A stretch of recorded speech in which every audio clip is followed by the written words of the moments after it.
welcome back to another vlog. So, today is Friday, 25 na ngayon, April 25. And this morning when I left school, I went to Uniqlo to pick up a dress that I ordered online. So, I went there and I got my dress. Ang bilis lang, parang in-order ko siya nung isang araw lang. And malapit lang kasi sa school ko yung Uniqlo, so nilakad ko na siya kanina. And then when I got home, after that, I went out again and I went to Goya to get a bag, like a duffel bag na meron si tatay ng duffel bag. So, binili ko yun. Tapos after nun, pagod na kasi talaga ako kasi the past few days, I've been walking, nagpilates ako, ganyan. So, gusto ko namang magstay lang sa bahay. So, andito tayo ngayon. And naisipan ko na din i-film to, just a little bit of a life update. Kung ano na ba yung nangyari. Last time sa isang vlog, well, matagal na yun kasi mauuna kong i-post yung solo travel ko. So, may vlog ako before na sinabi ko may sasabihin ako na medyo life-changing siya. At that moment, hindi ko pa siya na-figure out. So, nung nalaman ko yung, hindi nung nalaman nung nangyari siya, very life-changing for me. So, anyway, kikwento ko na siya ngayon and a little bit of update, important update about the Oxy program. And may nagtanong last time, may nag-comment sa YouTube ko na kung pwede ko daw ba i-share yung ano mangyayari dun sa bagong law. So this is the vlog. It's not about requirements or processes, hindi. This is just an update from someone who is here and currently experiencing like the changes sa Oxy program. So last February, I think end of Feb siya, or first week of April. Nakalimutan ko na yung date. So end of Feb or first week, I had a BEDA exam, which I already shared sa maraming vlogs na nag-aaral ako for that, aside from the essay na kailangan ko ipasa last time. So this Spanish exam, we were obligated to pass the exam, to pass the course sa BEDA. So sa BEDA kasi, when you're an Oxy in BEDA, if you don't know yet, so you have 4 years, and currently we're on our 2nd year. So last year nagka-Spanish test kami, and this year may Spanish test, higher level of Spanish. So nag-review ako, diba? Nag-aral naman ako. And then, eto yung nangyari nung time na yun. Warm na talaga sa hapon on my way to my exam.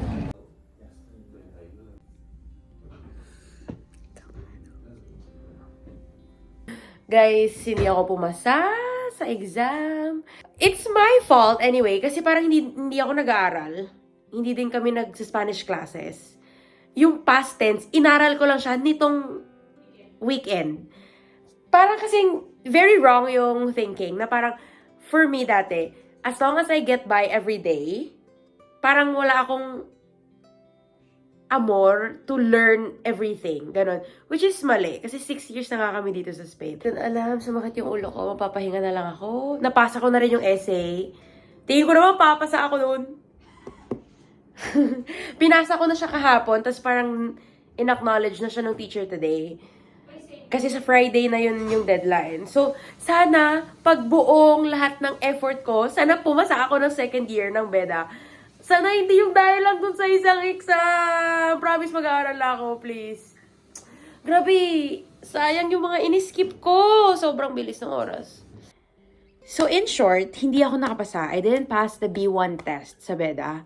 And nung time na yon, ang naiisip ko lang is, syempre nasad ako. Tapos parang na-worry ako kasi paano na? Kasi nga hindi ko nga siya napasa. So, hindi nga pwedeng hindi mo siya mapasa. So, I was hoping for a retake. Tapos nakipag-usap na ako sa friends ko na parang, may kakilala daw siya. Dati ganyan, they give a second chance na retake mo yan. Don't worry, etc. So, that day, it was a Monday. So, okay, just be sad. It's fine. It's fine to be sad. And I think at that moment, what my problem was, I didn't know how to sit with the fact that I failed the exam. Because I don't fail exams. Parang ganon. Parang dati nung student ako, nag-aaral ako ng mabuti, ganyan, I get good grades, etc. So, the fact na parang I failed a Spanish exam, to me it was,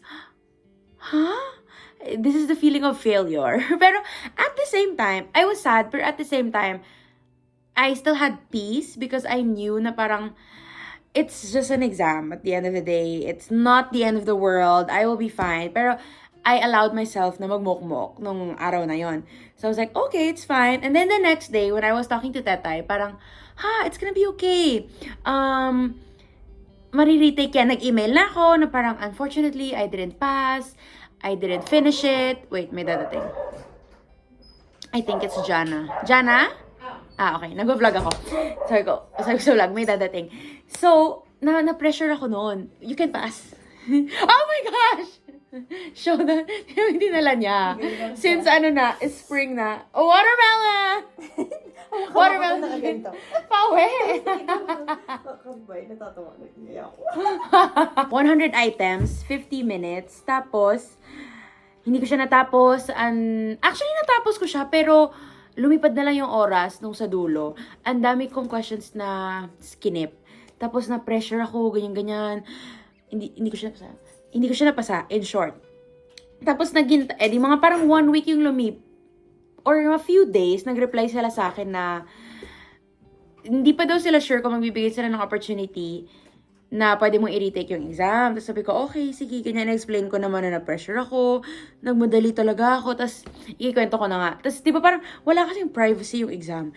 Puro computer lang yan. So, puro screen. Tapos nagjo-joke pa ako kay Jana na, hala, paano pag yung katabi ko, native Spanish speaker? Nakakaya pag nakita niya na yung mga sagot mo, mali. Tapos yung tumabi sa amin, kakilala namin, friend namin. Tapos sobrang galing nun sa Spanish. C5. Yung kahit yung pinakamataas, C2, C5 siya. Magaling siya in Spanish. So, na-pressure na ako, na time pressure pa ako. Tapos, hindi ko na anticipate na ganun kabilis yung oras nung time na yon. Parang, pag hindi ko naintindihan, binabasa ko ng paulit-ulit. Tapos nagulat na lang ako. Parang, nasa 50 pa lang ako. Tapos, 15 minutes na lang yung natira. So, nangarag na ako. Yung 90 to 100 na question, 99 ata or 100, ginawa ko in under 2 minutes. Parang wala na ako naintindihan sa tanong. Pumili na lang ako ng sagot. Tapos, ang dami kong na-skip. 17 yung skinip ko. So, ganun yung nangyari. Na-pressure ako. It was everything. Tapos, big factor din na yung grammar na least kong inaral, yun yung sobrang daming tanong. Sobrang daming lumabas sa ganon. Majority ganon yung tanong. Yun yung pinaka hindi ko inaral. So, wala na talaga. Very bad. Fatal. And then, the next day, so that was Monday. Tuesday, nagkaroon ng, ito na yung big Oxy update. Okay? Nung Tuesday, nagkaroon ng meeting sa Beda.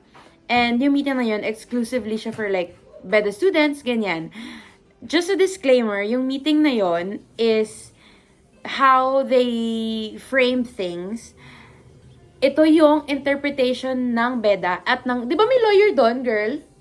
Oo. So, ito yung interpretation ng Beda at ng lawyer ng Beda sa bagong law. Merong bagong law when it comes to student visas for Oxys. So before, there's just one type. Student visa, lahat ng Oxy, ito yung visa. Mapa-ministry ka man, usitam, Beda, IF, ito yung visa mo. There is going to be a new law sa May 20, 2025. And ito yung in-explain ng Beda kung paano kami maapektuhan. Another disclaimer, hindi ko alam kung ano ang effect nito sa ibang program. Kung paano siya in-explain sa amin, for Beda lang siya. Kasi yung Beda, partner siya ng isang university. So, if you are here as an Ox, it's better to talk to your own programs kung paano kayo maapektuhan, paano kayo magre-renew, kung paano na. Kasi yung sa amin lang to, i-share ko lang siya kasi may bagong change na apektado tayong lahat as an Ox. So, yung new law sa May 20, may mga changes siya sa process na like, kailangan online na lang siya. So, kumuha na kami ng digital certificate. Ang isa pang bago doon is, ang sabi nila, or lawyer daw. Oh, thank you. Thank you for being here. Kasi baka may makalimutan ako. Ang isa pang pinakabagong change, dati, pag nag-renew ka ng papers mo, pwede ka nang kumuha ng regreso. Yung regreso, ito yung papel na nagsasabi na pwede kang bumalik sa Spain kahit wala ka pang bagong ID. So, lahat ng umuwi ng summer, ito yung kinukuha. So, papasa kami ng renewal and then you can get a regreso sa police station. Tapos, parang yun na yung entry mo ulit sa Spain pag bumalik ka. Sabi sa new law, na since digital na nga siya, 'di ba? kailangan daw, bago ka makakuha ng regreso, kailangan naka-intramite ka na. Intramite means parang on process or nasa system ka na. The tricky part is, kasi based experience namin, the past years na nandito kami, pag pumapasa kami online, in person, sobrang tagal nung intramite. Like months. A month? Months. 1 month, 2 months, 3 months, wala ka pa sa system. So, nung narinig namin yan, parang, lahat kami nakabili na ng ticket, sobrang daming oxy ng nakabili na ng ticket, pauwi na, so parang, hindi natin alam kung makakakuha kami ng regreso. Pero ang sabi is, pag nagpasa ka sa digital certificate, electronic na lahat, online, sabi nila, within 1 week, nasa system ka na. So, that's what we're hoping for, na totoo yon, na nasa system na agad. Tapos sinabi din ng BEDA na wala din kasi silang mag-guarantee sa amin kasi at the end of the day, yung offices yung mag-decide kung paano i-implement and new law siya. So parang ina-anticipate din ng lahat na mangangarag din sila. Kasi technically, it's a new everything. So yun, digital na siya. Yung sa intramite, kailangan intramite ka na bago ka makakuha ng regreso. Tapos may 2 kinds na siya of visa next. You wanna sit down? Okay. May 2 kinds of visa na siya next school year. So, Oxy visa for the ministry. Ministry lang ba talaga? Like, hindi namin alam. So, do not take our word for it. Pero, technically, dalawa na daw siya. Oxy visa, ito yung mga under the Ministry of Education. Na walang partner university.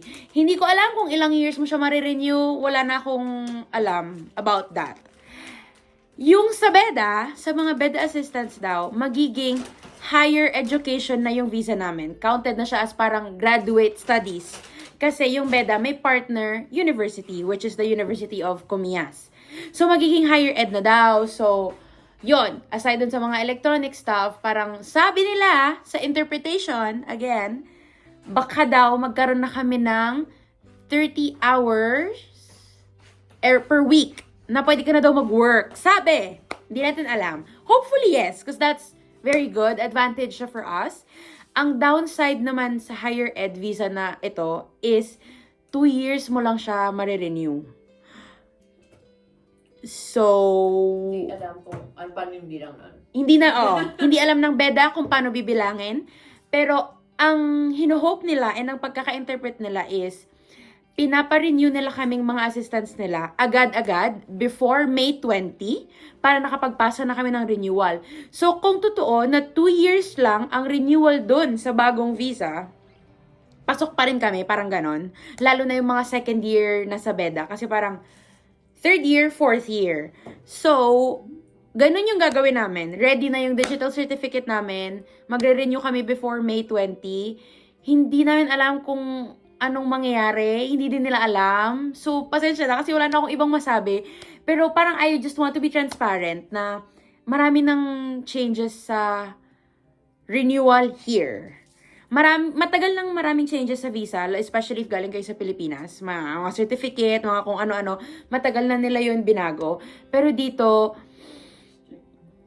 parang nag-ano na kami. We're holding our breaths kasi hindi namin alam kung anong mangyayari sa renewal namin sa May. Another thing, ito yung for me, biggest. Kasi ito, parang okay, makakapag-renew pa rin kami dito. Hindi lang namin alam kung gaano siya kabilis. Yung pinaka-biggest is, lahat ata ng mga Oxy na nagta-transfer from one program to another. So, for example, IF to USITAM, USITAM to BEDA, or Oxy to Ministry to BEDA, sinasabihan daw sila ng mga programs, pag natanggap na sila sinasabihan sila is to be prepared to go back home sa Philippines to get a new visa. If you're living here like for more than 2 years. For more than 2 years. Ayun, oo, tama. If you're living here for more than 2 years in Madrid at lilipat ka sa bagong program, sabi nila parang be prepared to go home to your home country to get a new visa. And yun pa pala guys, if I failed the test, nakalimutan ko sabihin, pumasa na ako. B2! B2! So, nag-aral ako, ganyan-ganyan. Ni-retake ko siya a few days ago. Tapos, kailangan mo ng B1 to pass. B2 yung nakuha ko. Thank you, Lord. Very happy. So, nakakahinga na ako ng maluwag. So anyway, ayun, dun ako na problema kasi nung sa meeting, sinabi nila bigla na, may nagtanong, pag hindi ako pumasa, anong gagawin ko? Ang sabi, technically, pwede kang mag-renew sa amin. Walang problema sa BEDA na magre-renew ka. Uulit ka lang ng second year. Pero, umuwi ka na lang daw sa Pilipinas. Kasi may kailangan na certificate para dun sa bagong law na hindi mo makukuha kasi hindi ka pumasa. Unlike before, na parang may iba kang pwedeng ipasa. Oo, parang okay lang. So, pag hindi ka pumasa daw sa second year, kailangan mo daw umuwi sa Pinas at kumuha ng bagong visa. Meron pa isang option, I just want to mention din na pwede ka daw mag-request ng visa sa Pilipinas na nandito ka, pero hindi sinasuggest ng BEDA kasi sabi ata nila, complicated and sobrang tagal. So, for them, no. Umuwi ka na lang, tapos bumalik ka dito. Pero like, honestly speaking, parang logistics and financial-wise, I think mahirap siya kung wala kang... Super hirap. Parang di ba dami na re-reject? Yeah, alam nyo na yon yung immigration sa Pilipinas, etc. So, nang narinig ko yun, I was like, hindi ako uuwi. It's either marirenew ko siya here or aalis na ako. Parang ganon. Pero thankfully, it all worked out. So, yun lang yung gusto kong sabihin. And, ano pa ba? No, yun lang. May sinabi na parang if after a month, wala ka pa rin. Oh my God, yes. Diba, sabi nila, din since digital certificate na, mabilis na daw. Parang 1 week after magpasa, entramite ka na. In the system, on process. Tapos sabi nila, sa new law daw, pag hindi ka pa daw na-approve in 1 month, ibig sabihin daw nun rejected. So guys, pati kami, parang kailangan namin ng regreso kasi aalis kami sa summer. Tapos kakabahan ka pa na parang ibig sabihin pag di ka na-approve ng 1 buwan, wala na? Pero parang okay din. May magiging okay naman, I think. Oo. Like, so we're hoping for the best. Pero ganun yung in-explain sa amin ng BEDA na parang ito lahat ng pwedeng mangyari. Hindi natin alam kung anong implementation ng office. So lahat kami, parang kami lahat nasa boat. Tapos hindi natin alam kung paano. And also parang I hope you don't take this as discouragement na wag pumunta dito. Kung gusto niyo talaga maka-live abroad, punta pa rin kayo. For me, worth it pa rin siya kahit 1-2 taon lang kayo dito. Lalo na kung kaya niyong pumunta. Kasi nga, di ba, parati ko itong sinasabi sa mga nagme-message sa akin, yung Oxy program, isa na to sa pinakamadaling way para lumabas ng Pilipinas. Di ba? Like, i-compare niyo siya sa ibang visa or ibang countries, easy-peasy na lang to. So, kung gusto niyo talagang maka-live outside the Philippines, makakatrabaho sa ibang country, kahit for experience, like growth, milestone, ituloy nyo pa rin siya. For me, tricky na nga lang talaga pag dating here. Pag may nabalitaan pa ako, i-share ko. Pero okay lang yan. Di ba? Sa tingin mo, worth it. At saka yung BEDA, like, super nice. Nag-ano sila ng lawyer. Very supportive. Very supportive sila sa Oxys. Na like, super, grabe. like, may mga tanong ka, lawyer talaga yung nagsagot. Yun yung maganda. Oo. Like, hindi nila kami pinabayaan. Yeah, that's true. So, kung kaya nyo mag-apply sa BEDA, mag-apply kayo. Yung sa Oxy Visa, hindi na namin alam kung anong balita doon. Go pa rin kayo. Huwag kayo ma-discourage kasi sayang pa din yung opportunity na pumunta kayo here. Maganda talaga yung life, maganda yung experience. Nakita niyo naman sa vlog ni Miss. Nakita niyo sa vlog. 1K na sa... Oh my God, yes! By the way, 1K na tayo. Thank you so much for subscribing. Tapos, yun, huwag kayo ma-discourage. Hindi ko kayo dinidiscourage. Para lang ma-manage nyo yung expectations nyo. And parang, at least alam nyo, may idea kayo na, ganito na yung nangyayari doon, ganyan. Ayun lang. Parang yun lang naman. Kung may tanong pa kayo, i-message nyo lang ako sa Instagram. Marami nag-message sa akin sa Instagram, so huwag kayong mahiya. Sumasagot naman ako. And, ayun, pumunta pa rin kayo. Apply. Sa akin. Oo, parang, i-approve ko kayo. Punta kayo. It's a worthwhile experience, no? Like, for anyone in your 20s, 30s. Dapat nga, 1 year lang kami dito. Pakailan na namin ito, Ben. 6 years na kami. Yung 1 year, parang bahala na. And when you get here, just figure it out here. The fact na makakapunta kayo here and ma-experience nyo yung ganitong life and experience. Oo, kasi pwedeng magustuhan nyo, hindi nyo magustuhan. Pero just for growth and experience, go. So, don't be discouraged, apply, and yun lang yung update ko sa buhay. Ang tagalan nito, pero kailangan natin kasi siyang i-share and pag-usapan. Tapos, alam nyo, nag-iyakan na kami dito. Tapos, nung hindi ako mapasa, sasabihin ko talaga, nung hindi ako, wala kasi si Tetay, nung hindi ako pumasa, sabi ko, uy ha, pag hindi nag-workout, pag hindi pwedeng mag-retake, pag hindi ako nakapasa talaga, hindi talaga ako uwi sa Pinas. Sabi ko, pupunta na lang ako sa mama ko or whatsoever. Hindi ko na siya ipupush kasi sobrang complicated na nga. Tapos, di ba, parang may part of me na sinabi ko sa dating vlog na gusto ko mag-try ng bagong work, ganyan-ganyan. Sabi ko, baka it's time, ganyan-ganyan. Medyo wake-up call din siya, yung mga nangyayari nitong nakaraan na yung sa test, yung sa visa, na ano kami na, 2 years na lang kami sa Beda. Tapos lahat napuntahan na namin, Ministry, Usitam, tas Beda. IF na lang hindi. Medyo din siya, wake-up call sa amin na, uy, nagiging strict na, nag-iiba na yung panahon, kailangan na din namin mag-isip kung anong gusto namin gawin sa buhay. Anyway, nag-iyakan kami. Sabi ko, guys, pakibox na lang pakibox na lang yung gamit ko, ganyan. Pag hindi talaga nag-workout. Tapos sabi ni Tatay, tapos iyak siya. Pero naiyak din talaga ako kasi sobrang stressful siya for me at that time. Kasi parang bigla siyang, Last Tuesday po. Oo, parang Monday ako nag-test. Tuesday, nilatag na agad sa amin yung sa visa. I was like, teka lang naman. Tapos parang, ganun talaga ang buhay, I guess. Okay lang naman siya. Natanggap ko siya agad-agad. Pero at that moment, nagulat ako na parang, so may chance na, is that Tetay? Or, window. Na parang, may chance na hindi na ako babalik. May chance na, tapos na, yung journey ko dito, hindi ako ready nung time na yun. Pero, thank you, Lord. Bless you. Yeah, thank you. Nakapasa. So, if you have more questions, comment or message me on Instagram.